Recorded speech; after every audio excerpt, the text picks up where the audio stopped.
Salut l'équipe, c'est Ton H. On se trouve aujourd'hui pour ma première vidéo et aujourd'hui on va voir comment adapter un allumage MVT-DD ou Premium pour un M6 sans batterie sur sa Derby Euro 3.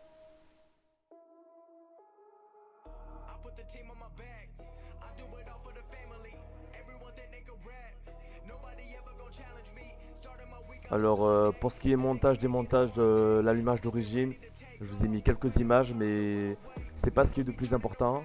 Le cadrage est mauvais, je vous l'avoue.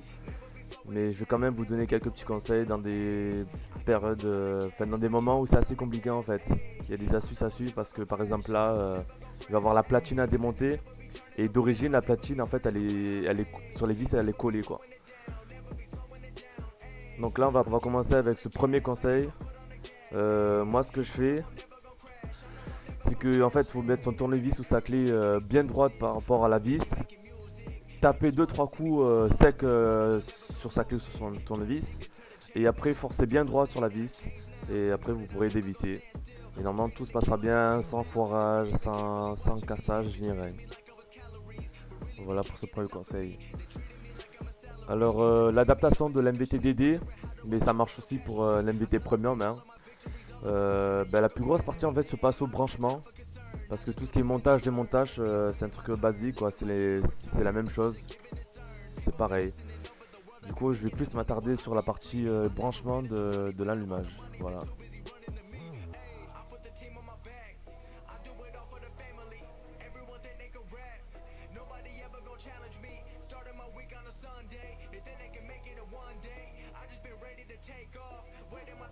On commence par monter bien sûr la platine de l'MVT.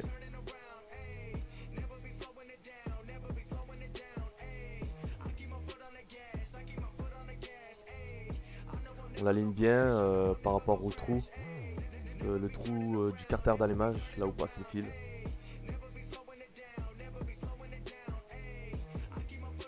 De faire en sorte que le fil puisse passer.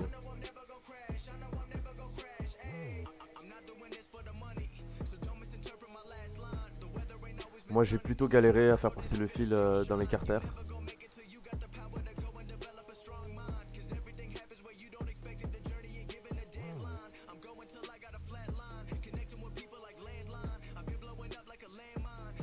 Là, le stator, vissez-le au milieu des... Parce qu'il y a un jeu là.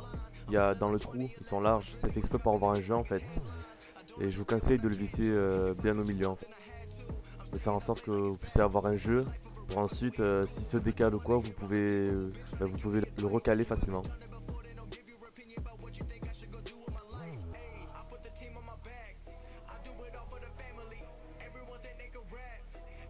Là, je monte la pige de calage.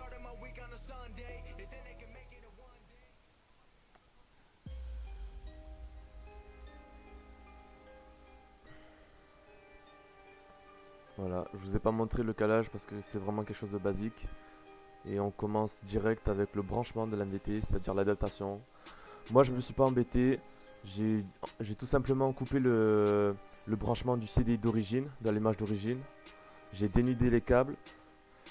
Et ensuite, je vais les souder en fait avec les câbles, enfin les fils tout simplement de l'MVT.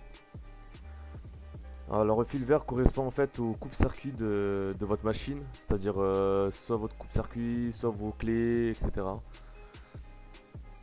Et le fil jaune correspond à l'alimentation des feux clignotants, etc.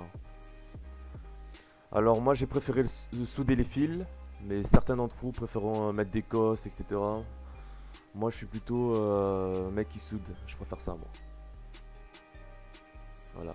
C'est mieux d'être à deux pour faire ce genre de choses, parce que tout seul, on va vite se cramer quoi.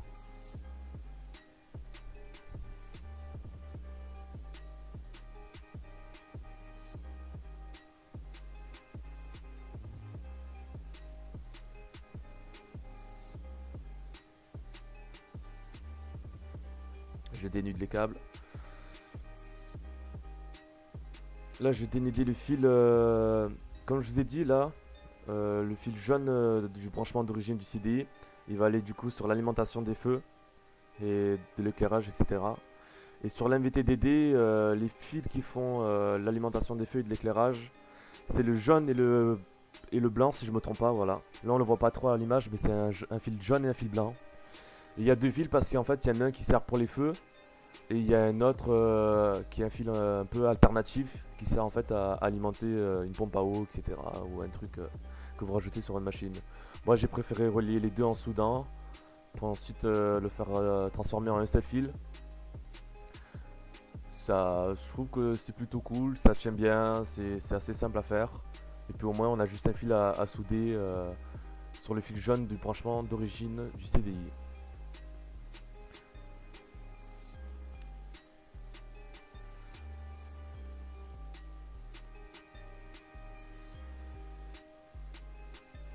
Et du coup pour ce qui est du fil vert du branchement d'origine, c'est-à-dire le fil du coupe-circuit, il faut le brancher au fil noir et blanc de l'MVT-DD. Voilà, moi je soude. Très important quand vous faites des soudures, toujours isoler vos fils quoi. Là, surtout là où il y a les soudures.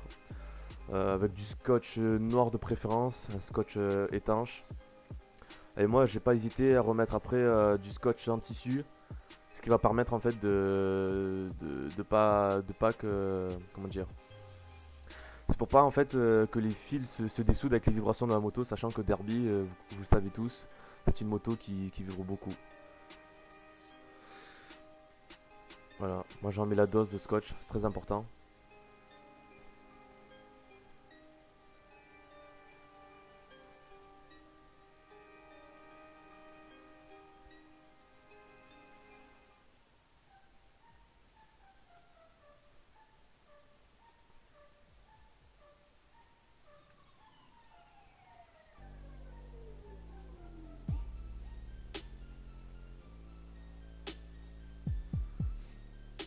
Après du coup, on se retrouve avec comme un branchement d'origine qu'on va tout simplement brancher sur notre faisceau d'origine Derby. Tout simplement.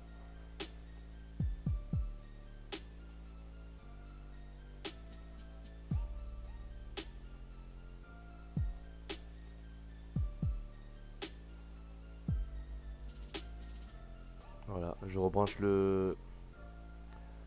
l'MVT sur le faisceau d'origine. Les masses, moi je les ai mis sur une vis à part sur le, comment ça s'appelle, sur la bobine. J'ai mis une vis avec un écrou sur la bobine pour en fait connecter les masses, pour pas m'embêter à tenir les masses en même temps que je visse après la bobine sur le cadre de la moto.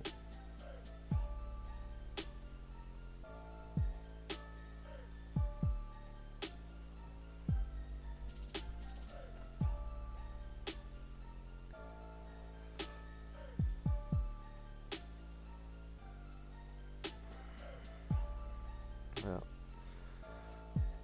Très important aussi, bien ranger vos câbles. Et un petit conseil, branchez votre antiparasite avant de monter la bobine. Parce qu'après on n'a pas trop de place pour tourner, visser, etc.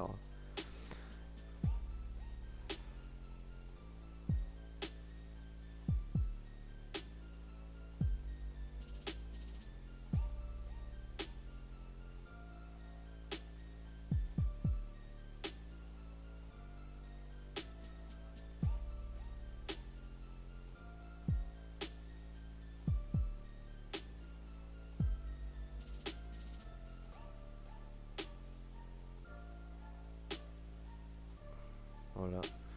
Plus qu'à enlever la pige de calage, mettre votre bougie, mettre votre pot. Normalement on met le starter, on kick, et si tout se passe bien, elle démarre du premier coup, normalement.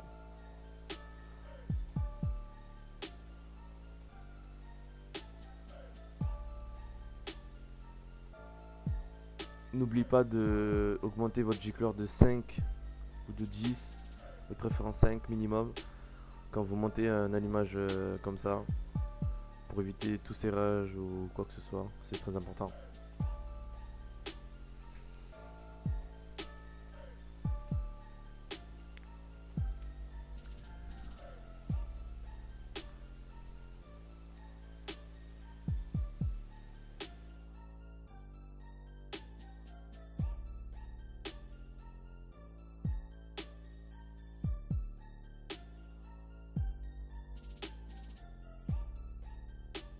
Je vous dis merci d'avoir regardé cette vidéo.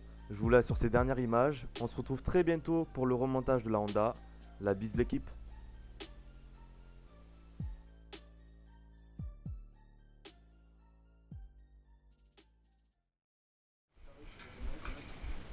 Si elle démarre, mets le starter, voilà.